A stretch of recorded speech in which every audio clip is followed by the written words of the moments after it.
Thank you so much. Thank you for inviting me to be with you today.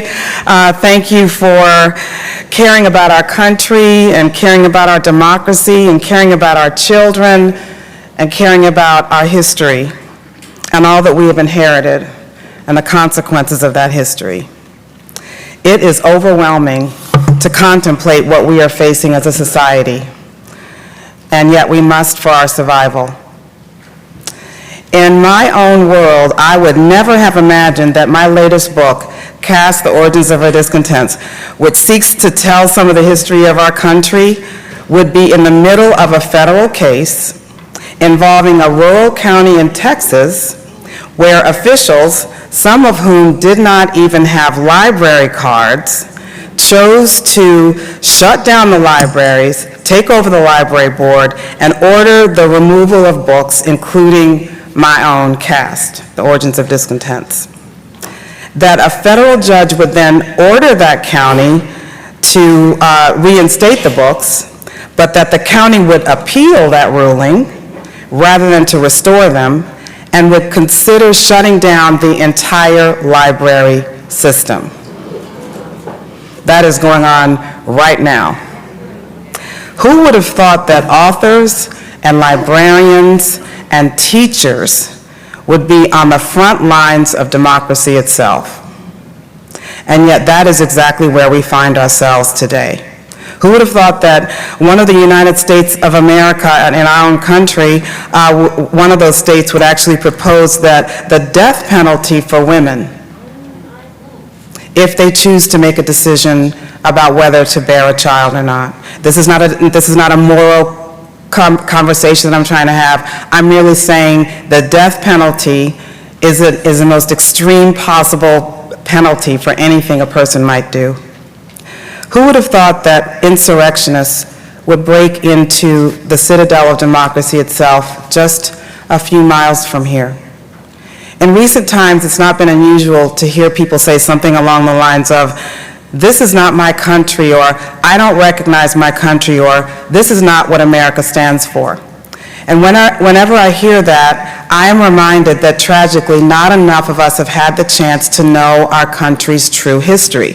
Because if we knew our country's true history, we would know that our country is like a patient with a pre-existing condition, like heart disease. And if a patient who has heart disease has a heart attack, you might be alarmed, you might be devastated, you might be moved to action. In fact, we would hope you would be moved to action. But you would not be surprised if a patient, a heart patient with a pre-existing condition, without intervention and treatment, had a heart attack. And so it is with our country.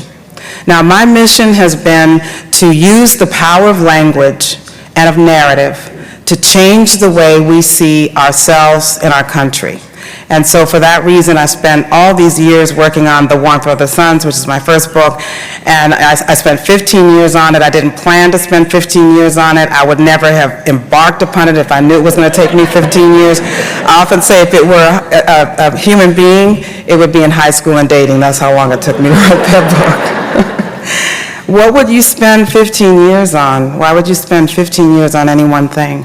Well, I chose to be writing about this mass outpouring of 6 million black Southerners from all of parts of the Jim Crow South to the rest of the country. And these people became proxies for everyone in all of our backgrounds, wherever we might have come from, those people who crossed the Atlantic Ocean, those people who crossed the Pacific Ocean, people who have crossed the Rio Grande to get to what they perceive to be freedom. Because migration is not even about migration. It's not about geography. It's about freedom and how far people are willing to go to achieve it. So this great migration is what I spent all this time on, and I want to say a little bit about what that was and what that means for us as a society. The Great Migration was the only time in American history that American citizens had to flee the land of their birth just to be recognized as the citizens to which they had been born. No other group of Americans has had to act like immigrants just to be recognized as citizens. So the Great Migration, like any other migration, was not about moving. The Great Migration that occurred within our country during much of the 20th century was essentially a defection. It was a seeking of political asylum within the borders of their own country.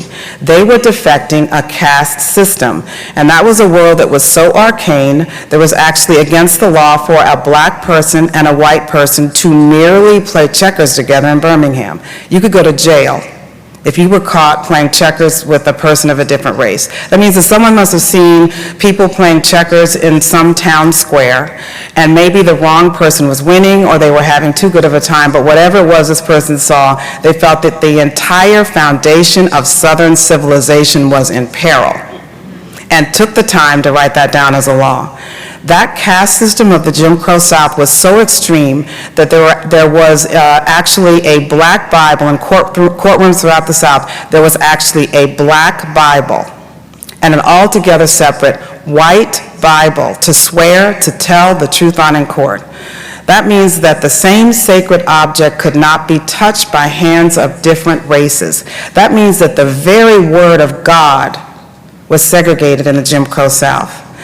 I found all of these examples as I was trying to recreate the world of Jim Crow for those of us alive today, and I was stunned to discover that this example was something that was very similar to what happens in India when it comes to their caste system.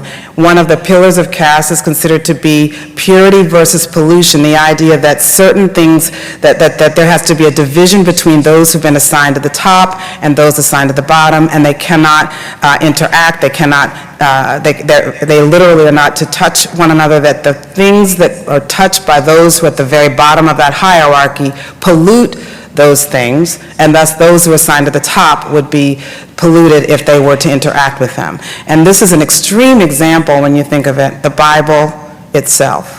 Now, I want to say a little bit about recreating this, because this is the foundation of our country, many of our country's challenges and divisions. This is not ancient history. I'm not even talking about slavery. I'm talking about Jim Crow, which existed within the lifespan of many, many, many people alive today. How many people in this space know someone born before 1965? If we ourselves were not. Well, then you know. Oh, I hear some chatter over there. If that is the case, then you know someone who was born before our country was truly a democracy, because before 1965 and the Voting Rights Act, there was an entire group of people in this country who were not permitted to vote in the same way as other Americans could. So the Civil Rights Act, the Voting Rights Act of 1965 is what actually was the beginning of true democracy in our country, or the ending of what was a prohibition against that. And so this is not ancient history. This is within the lifespan of people alive today. Now, I want to give you one other example about what that world was like, because again, this is the foundation in order to understand where and how we are now as a country. And so I want to just say a little bit about how I've gone out and spoken around the country, and wherever I go, I always find my most challenging audiences, bless their hearts, as they say in the South, are the high school students who are our future and are impatient and do not take kindly to the what they might consider to be a pettiness and a backwardness of some of the actions that occurred in the past. And so I found myself in Hawaii trying to describe this history to some high school students there, and they got very upset and were very confused about some of the things that I was describing. And so I was trying to find an example that would really touch them and that would really be particularly meaningful to them. And so I thought of an example from the book, and I want to share that example with you because this one really hit them pretty significantly.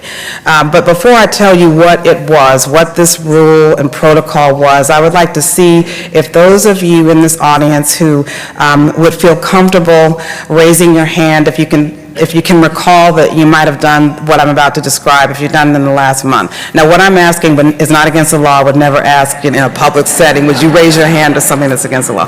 But if you could just think about your actions of the last month and think about whether you have done what I'm about to describe. So how many of you have found yourself driving your car and you found that you were about to overtake a car that was going more slowly than you were, and so you did the wise and safe thing, which would be to pass that slower motorist on the road? So I'm asking you, how many people in this room have passed another car in the last month? Thank you. Now, I see some hands that did not go up, and I suggest you do not drive. You do not drive.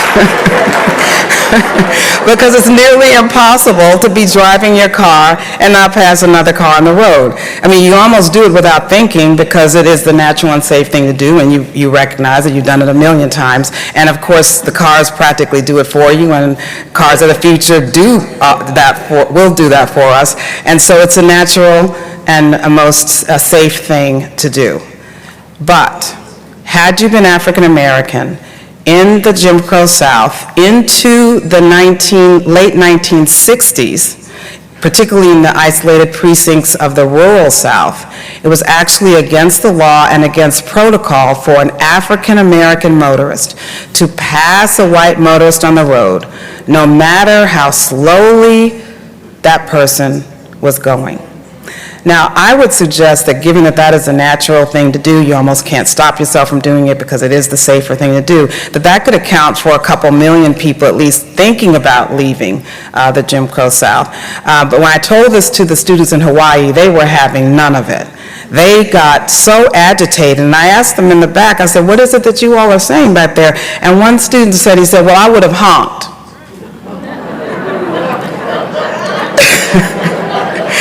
And I said, wait, let me start again. Now, if you couldn't pass the people on the road, you couldn't honk to make them go faster. They did not like that either.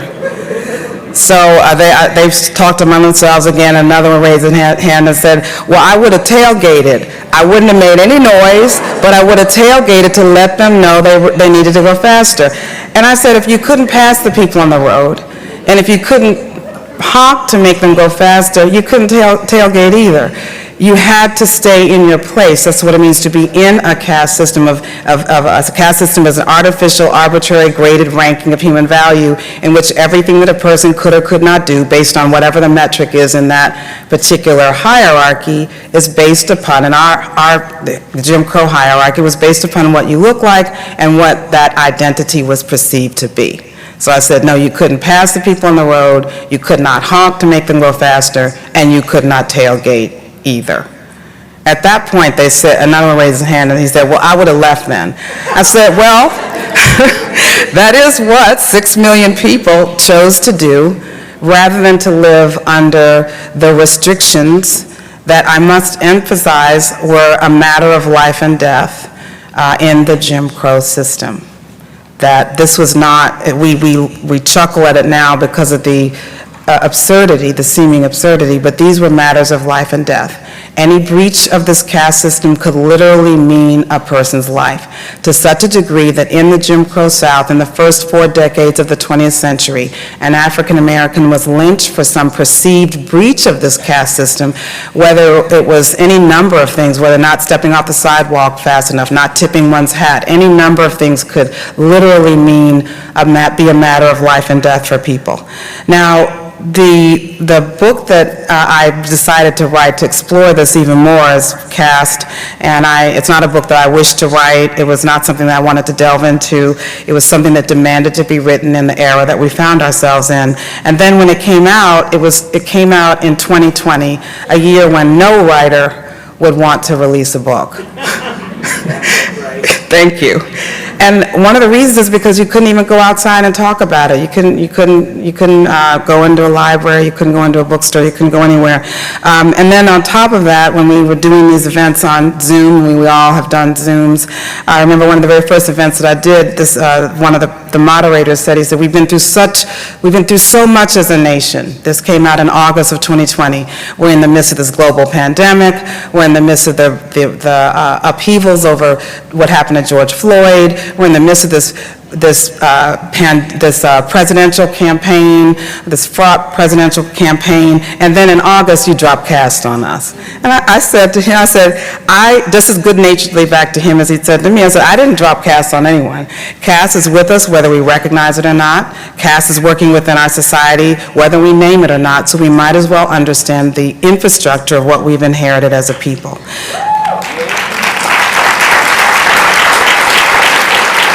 Now, I want to say a little bit about why this is important and why thinking of it this way helps us to transcend so much of the emotion that can sometimes get in the way of our conversations as we try to bridge these divides and the existential threats to our society and to us as a nation. And that is that if we think of our country as being like an old house, and if you live in an old house, how many people live in an old house? Me, thank you. If you live in an old house, you know, you may not want to go into the basement after a rain. But choose not to look at your own peril. The owner of an old house knows that whatever you're ignoring will never go away. Whatever you are ignoring, whatever is lurking will fester, whether you choose to look or not. Ignorance is no protection from the consequences of inaction. It will be there waiting for you until you finally gather the courage to face it.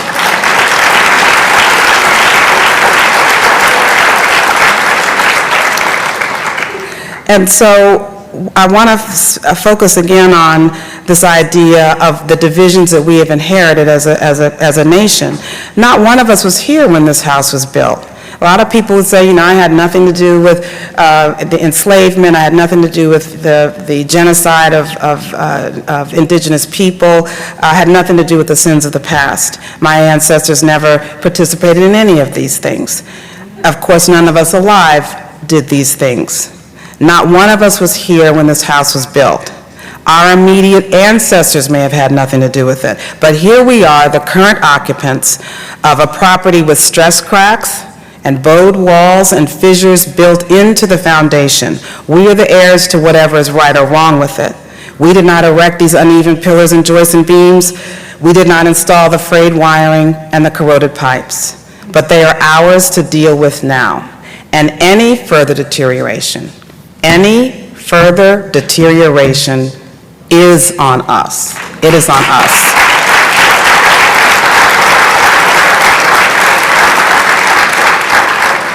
I want to tell a story about, share a story about something that Dr. Martin Luther King came to the awareness of when it comes to this idea of hierarchies and caste. Dr. King made a historic trip to India in the winter of 1959. He'd always wanted to get there because he'd been so inspired by the nonviolent protest philosophy of Mohandas K. Gandhi, so he finally had the chance to go. Once he got there, it turned out that people recognized him everywhere he went. They wanted his photograph, wanted his autograph, because on the other side of the world, people were paying close attention to the liberation efforts in this country on the other side of the planet.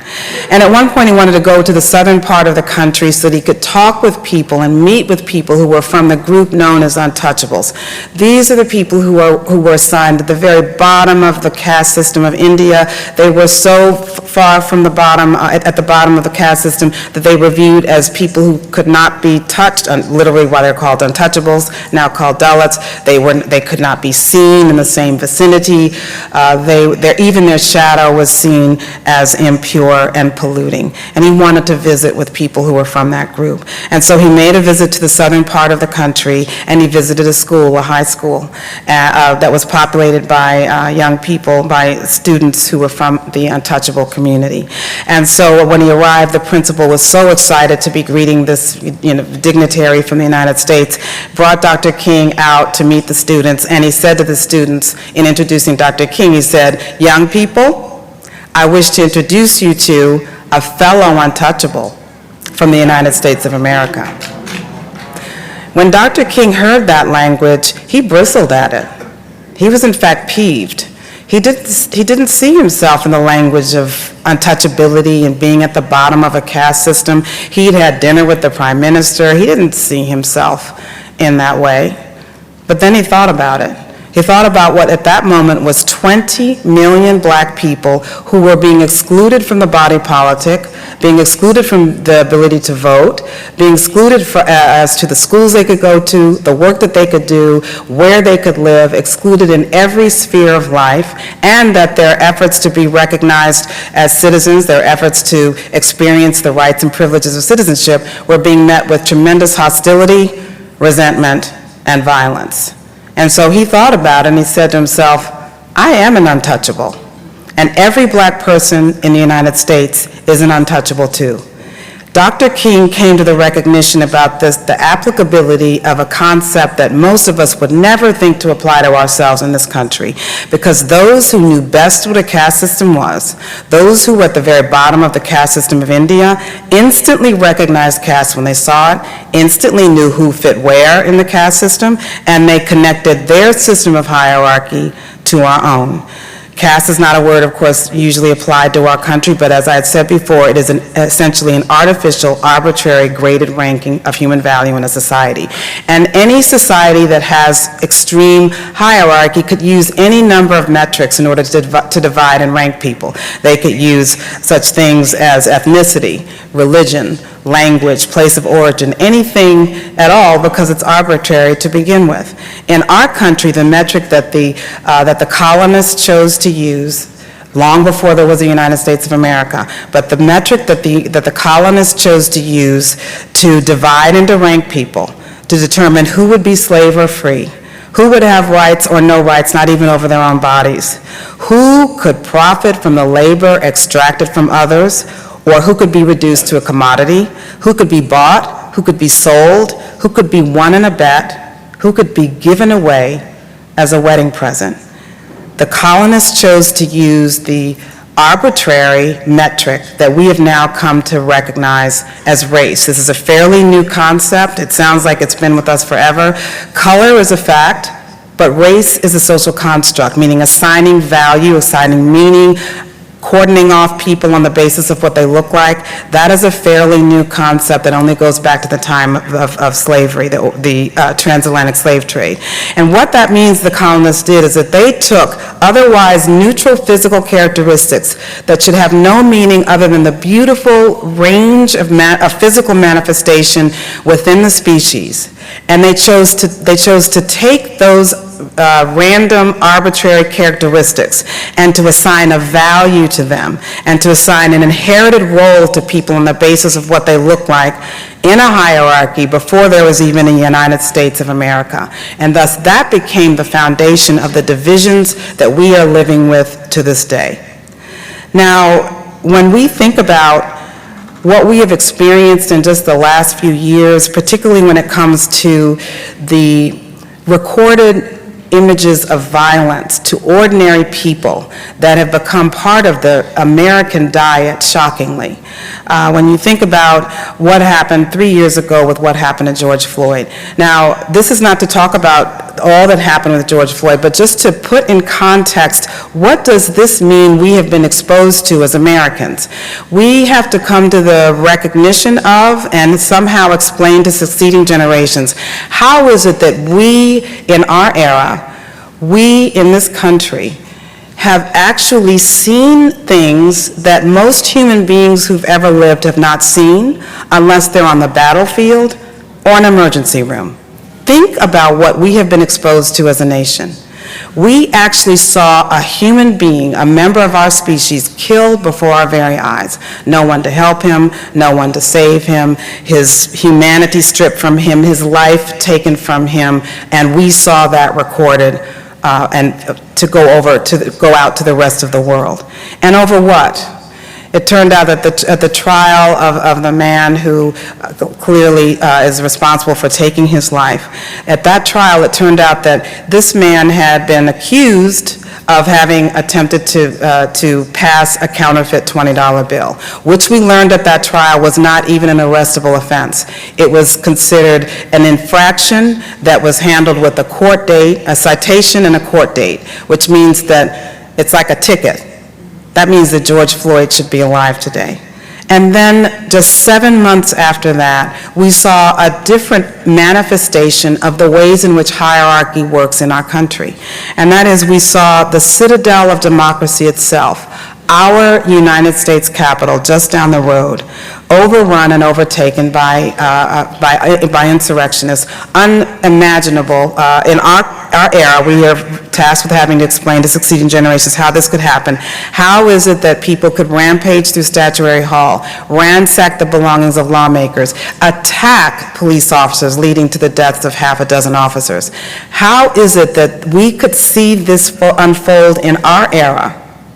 And then the difference in terms of how the people are treated is that those people who were part of an action that led to the deaths of 6 police officers actually walked down the steps of the Capitol with their lives, something that had been that George Floyd had been deprived of just 7 months before. We have not, because we have not known enough of our country's history, far too many of us speak of slavery as a sad, dark chapter in our country's history, when it is in fact the foundation of our country's social, political, and economic order. Let's remember that the slavery lasted for 246 years. That's 12 generations. How many greats do we have to add to the word grandparent to begin to conceive of how long slavery lasted on this soil? Slavery lasted for so long that it was not until last year, July 4th of last year, that the United States became a free and independent nation for as long as slavery lasted on this soil. One other way to look at slavery and its foundational aspect to our country is that slavery lasted for so long that no adult alive today will be alive at the point at which African Americans will have been free for as long as African Americans were enslaved. That will not happen until the year 2111. It will not be until the second decade of the 22nd century that African Americans will finally have been free for as long as African Americans were enslaved. And that does not include the 100 years of Jim Crow segregation. We have not addressed, much less reconciled, what we're facing as a nation. No one was held to account for those 246 years of enslavement. No one was held to account for the rupture of secession and civil war. Instead, there are monuments to those men. Because we have not addressed, much less reconciled this history, we alive today are tasked with explaining to succeeding generations how is it that we could see a Confederate flag inside the United States Capitol. We alive today are tasked with having to explain to succeeding generations how is it that a rioter in our era could deliver the Confederate flag farther than Robert E. Lee himself. Think about that. What we are witnessing are the consequences of our history, the consequences of the hierarchy that none of us built, but that we have inherited. We are witnessing the response to threats to the existence of people who have perceived themselves as dominant, perceive themselves as having a birthright to dominate others. Those people who are vulnerable to the messaging, vulnerable to the programming that goes back for many, many centuries, going back to before there was a United States of America. We saw the pictures and the videos of our United States Capitol under siege, but at the end of that day, there was a video that showed a very different scene from what dominated for most of that day. And that was a scene inside the Capitol after it had been cleared of the mob. And in that scene, there were a crew of janitors who were brought in to clean up after the rampage. There they were laboring in their uniforms, bent over with mops and with brooms and with masks over their faces. They were, to a person, all black. There was a police officer standing over them as they went about their humble work, surveilling them as they went about their duties. I saw instantly the people assigned to the subordinated caste for 400 years, still consigned to their historic role of serving, of cleaning up after those who have been programmed to see themselves as dominant, superior, supreme. Had people who looked like the janitors in that crew, seen working late into the night, deigned to burst through police barricades, deigned to break into the United States Capitol, well, we know what would have come of that. It is inconceivable. It is unthinkable. They would not have lived to tell. This is the enduring nature of the hierarchy that we still live with, that we have inherited and have yet to transcend. In these unprecedented years that we are trying to break through, if we have learned anything from this pandemic, that we thought we were over with, but now we're having to put masks on, it's another version of it. But if we learn anything from COVID, it's that an invisible organism without a brain managed to cause upheaval across the planet and to overtake a presumably smarter species because it does not care about color. It does not care about nationality. It does not care about immigrant status or gender or national borders or passports. COVID sees all humans for what we actually are, one interconnected and interdependent species. COVID will infect anyone that it has access to long enough. It sees all humans as fundamentally the same, even if we do not see it ourselves. And that is that it sees what we do not know, and that is that we are all in this together, and it is time we started to act like it.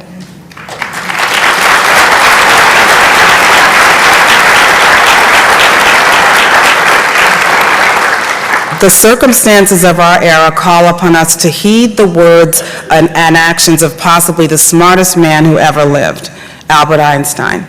He escaped Nazi Germany only to become deeply grieved by what he was seeing of the racial inequities in his adopted new land. He used his privilege to stand up against injustice. He used his privilege to speak out against it at every turn. He joined the NAACP. He advocated on behalf of marginalized people, especially African Americans, with whom he made common cause. I was so moved by his humanitarian ideals that I chose to use his words as the epigraph to my book, Caste, the Origins of Our Discontents. Einstein said, "If the majority knew of the root of this evil, then the road to its cure would not be long." The scenes of siege of our nation's capital may have looked like another country, but it is ours. What we saw may have looked like a different century, but it is ours. This may have looked like a long ago battle over justice presumably waged and won back in another era, but it is ours still. This is the country's karmic moment of truth. Will it follow the path of darkness and division, of hate and hierarchy that have riven it for centuries? Or will it rise to what Dr. King called the heights of the majestic and live up to its creed and become and defend true democracy with liberty and justice for every single one of us? I'm often asked about where I see hope and optimism. And one of the places that I see hope and optimism are in the courage of teachers who, sadly, around the country are often risking their careers in order to continue to teach children the actual history of our country. I see hope in legislators and young legislators in Tennessee who stood up for what was right, and in spite of efforts to shut them down. And I also see hope in the people who are the ancestors of almost everyone here in this space. And that is because we all arrived here. We are here now because someone in our backgrounds, it's a question of where in our lineage, had to have made the sacrifice with the dreams and the hopes that life might be better for them and for succeeding generations and their family by leaving all that they knew and leaving all the people that they loved to come to a place that they'd never seen in order to hoping that life would be better. That means the people who immigrated and migrated or did whatever they did, crossing the Atlantic, the Pacific, the Rio Grande, crossing the rivers and mountains to get from the south to the north, even moving, for example, relocating from the rural areas where they've been sharecroppers to the cities in the South, whatever it might have been. And when they did this, the people in our backgrounds who made these sacrifices, who left all that they knew, the history shows that people who are part of migrations are usually of a particular age. They're teenagers and in their 20s, they're young people. And that means that when they're leaving these places, they are leaving often without the people who raised them. In other words, there is a young person, somewhere in all of our backgrounds, at a dock about aboard the ship that's going to cross the Atlantic or the Pacific Ocean. Or there is a young person who is who's packing up a truck that's going to cross the Rio Grande. Or there is a young person who is standing at a train depot or a bus depot about to board a train or a bus that's going to take them over rivers and mountains to get to the north. And they're with them at that dock, or as they're loading up that ship, that truck, or as they are about to board that train or bus, are the people who raised them. Their mother, their father, their aunt, their uncle, their grandparents, whoever it might have been who had gotten them to that point. And those older people were not going to be able to make the crossing with them.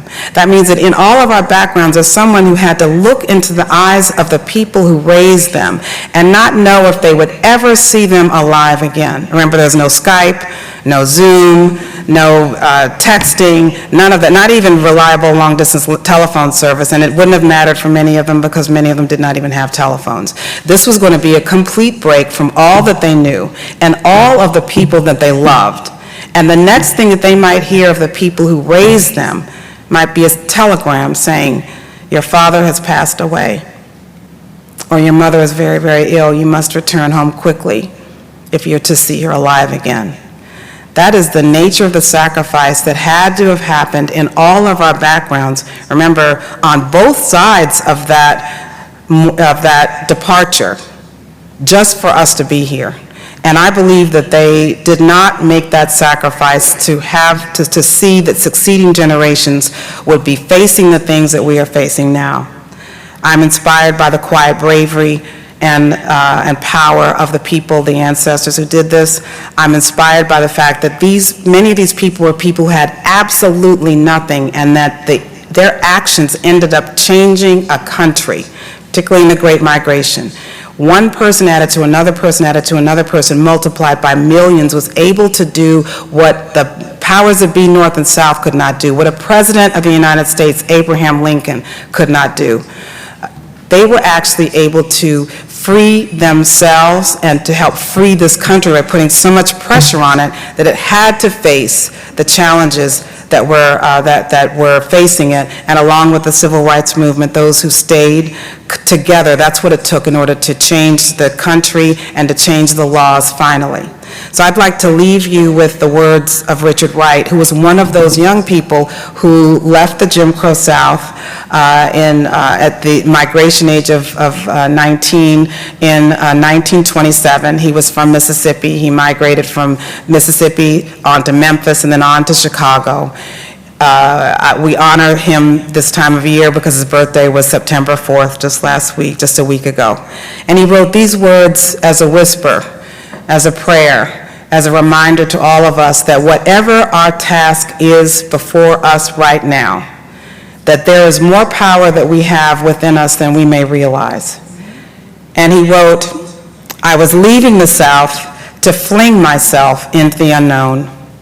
I was taking a part of the South to transplant in alien soil, to see if it could grow differently, if it could drink of new and cool rains, bend in strange winds, respond to the warmth of other suns, and perhaps, just perhaps, to bloom. Thank you so much for having me.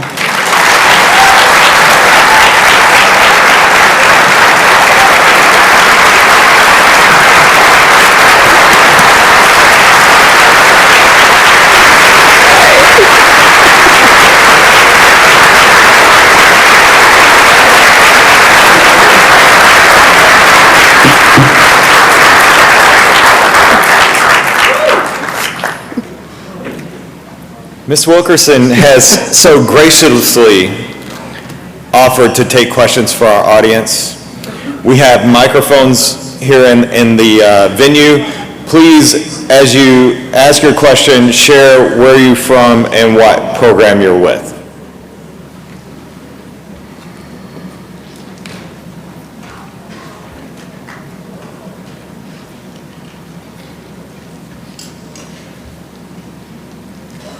Yate, I just want to say thank you so much for sharing all of the wisdom and knowledge and just bringing us back to, you know, just all of the things that are important for us as people and Indigenous people to share all of these things. So yeah, thank you so much. Thank you. Oh, thank you. Thank you so much. I have a question that might be a statement. So I'm going to try it. When we're thinking about what you have portrayed to us in terms of history that is still with us, in terms of taking a whole population of people and denigrating them and marginalizing them, we're all working for institutions that are complicit in that. And sometimes we don't know it. So if we take a more postmodern look and look at what is the activism that your work calls for, what is it that people who are working in an institution that's complicit in what you're talking about do?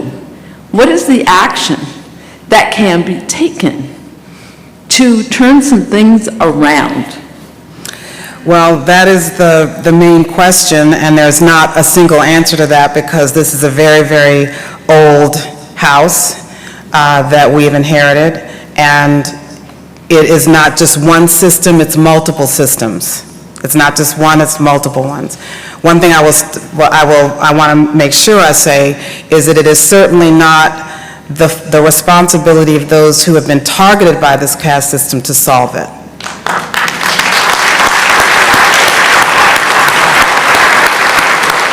It cannot be done by one group. It should not be done by one group. And one of the goals of what I am seeking to do here is to remind all of us that we are in this old house together and that everyone suffers, even though we suffer at different degrees. Everyone is suffering. Everyone is experiencing a diminished life, whether we recognize it or not, and wherever we might be on the hierarchy. I think it's imperative to somehow find a way to reach those who've been assigned to the top of the hierarchy or assigned to the dominant group, to recognize what they are losing as a result of the caste system. And one example I want to give, in other words, that's a transcendent answer to your question because every system has different needs for fixing. Some need complete and total overhaul. Some may need to be destroyed. Some may need, maybe could be worked with. Each system is completely different. And so I want to answer this with a more transcendent approach to it. And that takes me back to the origins. It goes back to where this all begins, and that is back to the originating hierarchy itself. And so that's taking me back to Jim Crow and to slavery. And I want to think about what was lost as a result of having, for the vast majority of our country, the vast majority of people of African descent never had the chance to live out their true potential. Now, that sounds like a loss to those who did not get a chance to live out their potential. But it was a loss to all of us. Remember, the majority of black people who've ever lived on this soil never had a chance to be what they could have become, never had a chance to build on the strengths that they would have had within themselves, their true actual talents. You think about those cotton fields and those rice plantations and those sugar plantations and those tobacco fields. On those tobacco fields and on those sugar plantations and cotton fields and rice plantations were opera singers, jazz musicians, playwrights, novelists, teachers, journalists, all kinds of people. And how do we know that? We know that because down the generations, that is what their children, grandchildren, great-grandchildren have often chosen to become once they had the chance to choose for themselves what they would do with their God-given talents, which again, the majority of black people who have ever lived on this soil never had the chance to do. That is, thank you,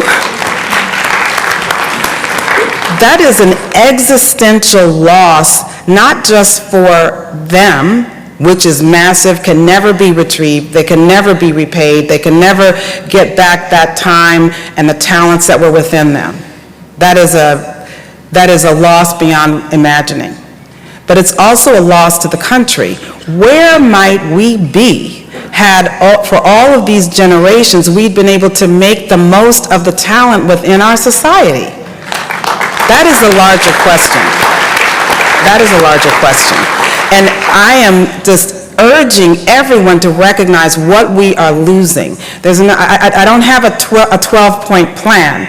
I am saying we have to transcend all of this and see what we are losing as a country and as a species as a result of the divisions and not being able to make the most of all of the talent within our spaces. That is what is at stake. And it has to come from the very top. It needs to be recognized from the very top. It cannot be borne by those who are being targeted by it and who have to suffer as a result of it. It has to be recognized by those who are in positions of power. As Einstein had said, it needs to be recognized by those who are in positions of power to recognize how every single one of us is losing something. One example of that is that the ways in which our country, sadly, does not fare well compared to other countries. Now, one aspect of this, I mean, it's in the news a lot about how we have one of the highest, let me change this, we have the highest maternal mortality rate among developed nations. Why would that be happening in the wealthiest nation on the planet? Why? Well, we know about the health disparities. There are many, many answers to that, and I want to say, because I can't answer all of it at once here, I really hope that however you get a copy of the book, I'm not here to just say, okay, go buy the book. I mean, I want to too, but but however you get the book, if you get it from your library, whatever, I hope that you'll get a chance to see the direct links between what we're seeing now and the caste system that I've described. I did an update in the paperback, and I really urge you to see. I deal directly with this issue. But I want to give you another example that shows you how we're all affected by this.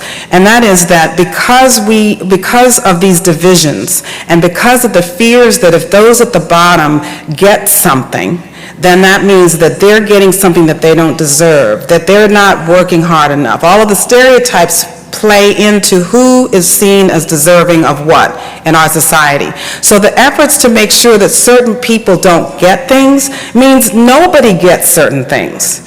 And one of the things that we don't get is something that other countries in the world, the vast majority of other countries in the world, whether developed or not, have maternal and paternal family leave at the most critical and important moment in any human being's life. That is when you have brought new life into the world, and if you care about the species, you want to make sure that that life gets every single opportunity to bond with their parents, to be able to be taken care of.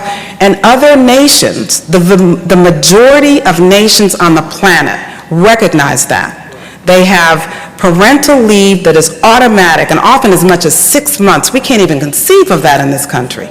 So what do we have? We have the stingiest opportunity, the stingiest extension of opportunities for parents at the most important moment in their lives. Because we are so afraid that certain people might not deserve it. And that means everyone suffers as a result of it. And my task, my mission is to get everyone to recognize what we are all losing as a nation, what we're all losing as a culture and as a society, and what our children are losing. How can this be good for families? How can this be good for people? And so that's one of the things that, I know that this has gone far afield of your question, but what I'm saying is, We have got to find a way to get everyone to recognize how we are all losing, because it will not change as long as people feel that they're benefiting and that this doesn't affect them.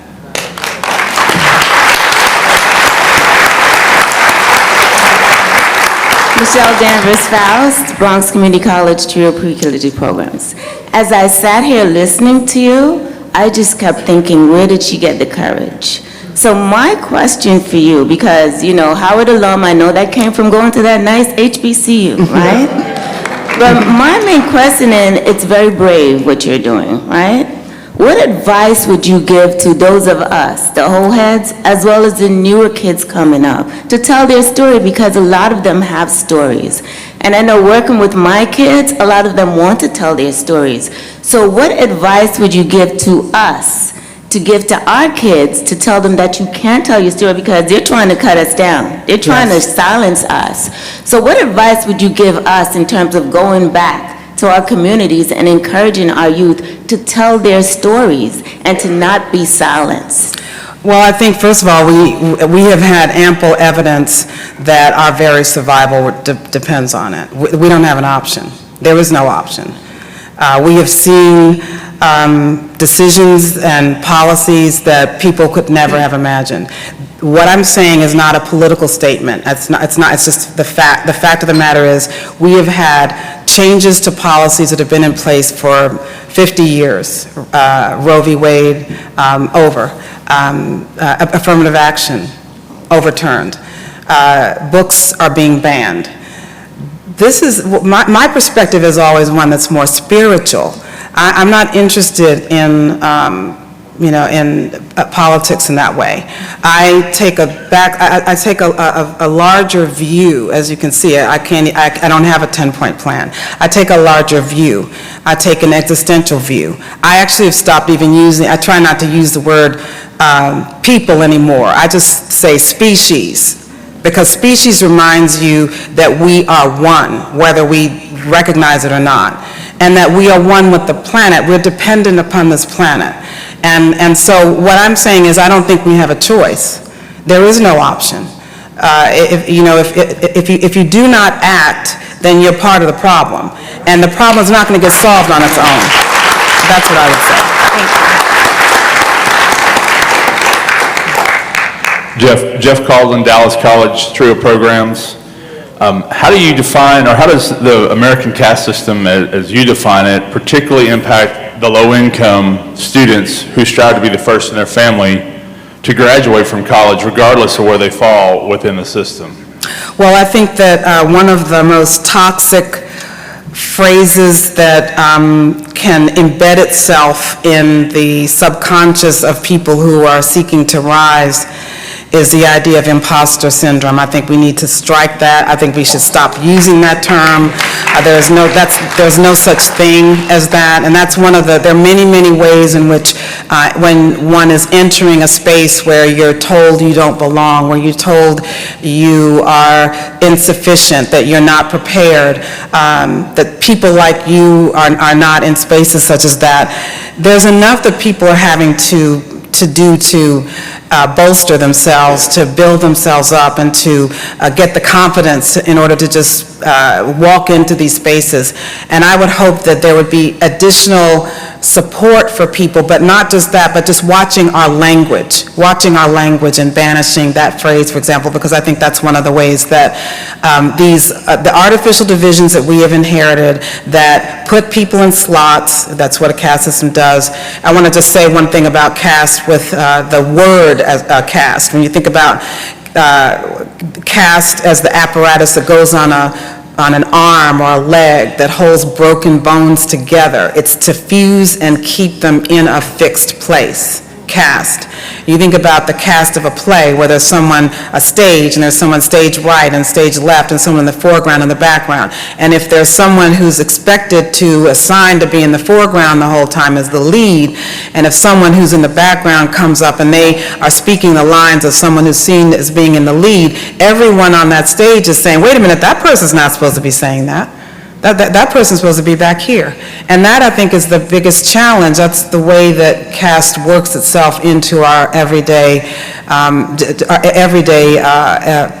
issues that we're trying to just get through the day and trying to achieve. And so that's where I see the connection, and I think that's the reason why people need additional support and additional recognition that, and again, please stop using the term imposter syndrome, because imposter suggests that you don't belong there. And I would suggest that if, when I mentioned those cotton fields, among the people who were the ancestors, the people on those cotton fields were the ancestors of some of the smartest and most intelligent and most creative and successful people in our country. I'm just thinking of John Coltrane, for example. I mean, anybody who loves jazz loves John Coltrane. He was, his family was from North Carolina. He migrated to Philadelphia when he was right out of high school at 16. He went to Philadelphia, and it was there that he got his first alto sax. He is someone who is revered all over the world because of his genius. He was a genius. But where did that come from? What about his ancestors? What about his great-grandparents and and further back? That talent came from somewhere, and it went fallow for generations. And that is why we should not be using the term imposter, because we do not know what the potential is within anyone that we are seeing. Everyone has potential. Thank you so much. I have to share that we have time for one more question. And I know someone's been standing in the back the whole time, and I want to invite this question from you. Okay. Thank you so much. Ms. Wilkerson, I just want to say thank you. I found out about your book through my art professor, and I just want to highlight how art can also influence and impact. But my question for you, I'm Danielle Womack. I work at Fayetteville State University. That's my boss. But I'm a retention specialist, and I love being a part of TRIO. But my question for you is, if you have one word that would impact the community and the world, what would it be for change? Like Barack Obama, his word was hope. My word would be light.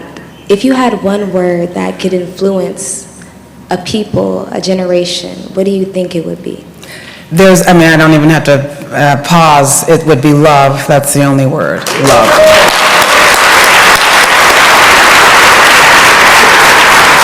And I'll just expand on that briefly. I think that many of the problems that we see in our society are because people do not first love themselves. They do not know themselves, they do not love themselves. They've not somehow absorbed what it means to recognize and sit in one's own strength, to sit in one's own power, to truly understand the connectedness between ourselves and others. And if you don't love yourself, then you can't love others. You can't love the rest of the planet. You cannot love other species. And I think it's a deficit of love. Let me say that this is not a soft moment. I'm not speaking about this in the sense of Valentine's Day. I'm speaking a global sense of connectedness to other human beings by first recognizing and being secure within ourselves. I think that insecurity is the cause of all wars. Insecurity is the cause of all violence. People are insecure about what they think other people have, and that insecurity can often grow out of a lack of love for oneself. And so that is why my answer would be love. Thank you.